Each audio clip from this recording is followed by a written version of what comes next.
Hi hello guys welcome back to లక్ష్మీతో lucky channel. ఈరోజు recipe ఏంటనుకుంటున్నారు? జీరా రైస్, అదే జీలకర్ర రైస్.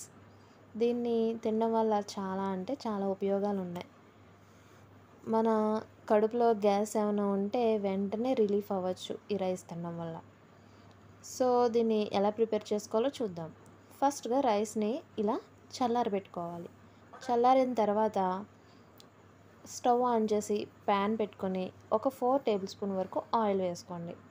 ఆయిల్ వేసుకున్న తర్వాత పచ్చిమిర్చిని ఇలా కట్ చేసి వేసుకోవాలి. పచ్చిమిర్చి అలాగే కరివేపాకు, 2 టేబుల్ స్పూన్ వరకు జీలకర్ర, 2 టేబుల్ స్పూన్లు జీలకర్ర వేసేసుకొని ఒకసారి అటు ఇటు దీన్ని బాగా వేయించుకోండి. అవి వేగిన తర్వాత అందులోనే ఒక 2-3 ఎండుమిర్చిని కూడా యాడ్ చేసుకోండి.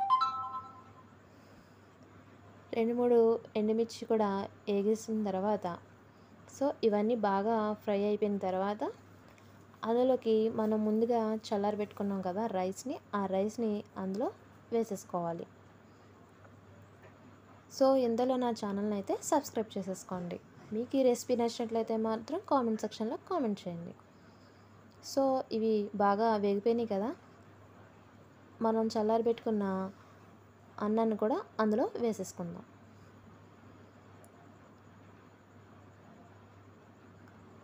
మొత్తం రైస్ని అంతా ఇలా వేసేసుకొని అందులోకి మనకి టేస్ట్కి సరిపడా సాల్ట్ని కూడా వేసేసుకొని అలా ఇలాగా తిప్పేసి ఒక 2 నిమిషాల పాటు దీన్ని కలుపుకుంటే మన వేడి వేడి జీరా రైస్ అయితే రెడీ అయిపోతుంది. ఇది పిల్లలు చాలా అంటే చాలా ఇష్టంగా తింటారు. వాళ్ళకి హెల్త్ కూడా చాలా మంచిది.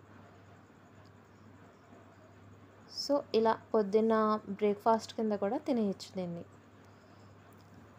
చాలా ఈజీ ప్రాసెస్ అంటే చాలా టేస్ట్గా కూడా ఉంటుంది. మన హెల్త్కి కూడా చాలా మంచిది.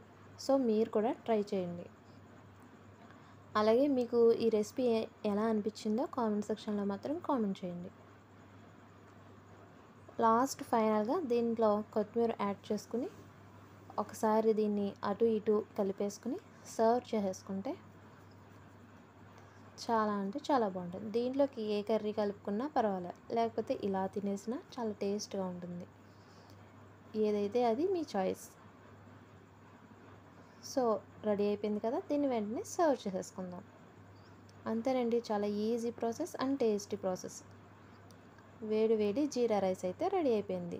మీకు నచ్చినట్టయితే మాత్రం కామెంట్ సెక్షన్లో కామెంట్ చేయండి. Thank you for watching.